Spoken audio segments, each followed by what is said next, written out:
نهار اسود اللي انا عملته في نفسي ده. ازالة شعر الناس الكسولة. جبت منتج جديد عامل قلق الفترة دي، يلا نشوف يستاهل ولا اي كلام. هلوز ترى في منه انواع كتير، بس انا يوم ما ادفع فلوس في حاجه لازم تكون اغلى واحسن حاجه، لان انا برضو هتعامل مع جسمي، وده كان احسن نوع موجود في السوق. طيب انا المفروض هستخدمه ازاي؟ نقلع كده اشياء انا بقى يعني مش متعودين عليها نضيفه. اول حاجه هفتح الحنفيه واظبط الميه على ميه دافيه، افتح الميه السخنه وافتح الميه البارده لحد ما الاقي ايدي تستحمل درجه الحراره مناسبه، تكون دافيه، متبقاش سخنه قوي متبقاش ساقعه قوي. بعد كده انا بستخدم دي مفروض ليفه بس سيليكون، هبلها ميه. بعد كده اجيب اي نوع شاور جل، انا عارفه ان ده هاند جل بس انا ضحك عليا عادي مش حوار. المهم هحط كميه منه على السيليكون بتاعي ده، وابدا ان انا ارغي على ايدي كده وانضفها كويس، وبحركات دائريه بقى بلطف كده لحد ما ايدك تتغسل واشطفي ايدك عادي. بعد كده هتجيبي اي نوع سكراب،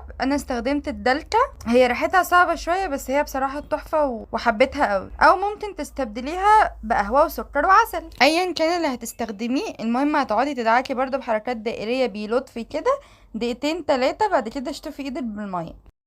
نيجي بقى لبطل الفيديو، هنبله وهبل ايدي، بعد كده ادعك بلطف حركات دائرية على ايدي بلطف مرتين 3، وهتلاقي بصي الدنيا ابتدت تتشال معاكي، وهتلاقي مكان ما عملتي ابتدى ينعم، ما تعمليش عليها تاني خلاص، ما تعديش بتاع عليها تاني، خشي على الحتة اللي بعدها. ولو حسيتي ان وانتي بتعملي ايدك بتزيق او الجهاز بيزيق على ايدك، اوعي تحركي البتاع عليها كده كأنك بتسلخي جلدك، لان البتاع نفسها اصلا مش ناعمة، هي بتشتغل بحاجة اسمها النانو كريستالز، فهي حرفيا انت لو دعكتي جامد هتشيل طبقة من جلدك، هتسلخي نفسك.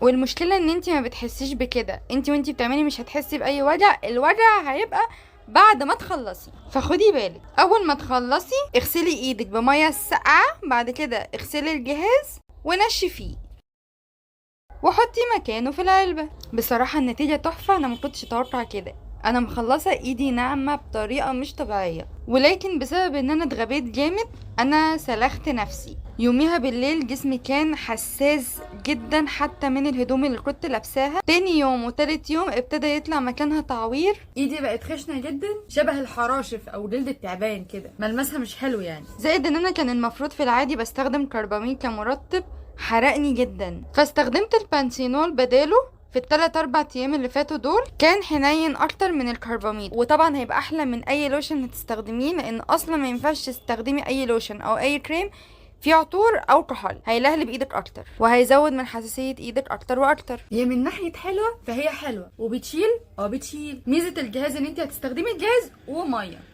بس كده، وهتقعد معاكي بتاع 4-5 سنين، ده على حسب كلام الشركه، فتعتبر موفره اكتر من الشفرات، لان الشفرات انت بتستخدميها مرتين 3 وبعد كده تترمي، وممكن تصدي، ممكن لو اتعورتي تسبب التهابات ودمامل وبلاوي، يعني بيجي من وراها بلاوي. زائد ان هو ما بياخدش وقت خالص، انت يا دوبك بتعملي كده مرتين وتلاقي الشعر كله اتشال. زائد انها مش مؤلمه خالص ومش بتعور زي الشفرات، لو استخدمتيها صح مش هتعوري. وزي ما هو ليه مميزات ليه عيوب، ان زي ما قلت لك انت لو اتغبيتي هتاذي نفسك، فعلشان كده لازم ايدك تاخد عليها عشان ما يحصلكيش نفس اللي حصل لي. زائد ان هما بيقولوا انها بتشيل الشعر من الجذور، وانا ما اعتقدش كده خالص، لان الشعر ابتدى ينبت من تاني يوم بالظبط. تجيبي الجهاز ولا لا؟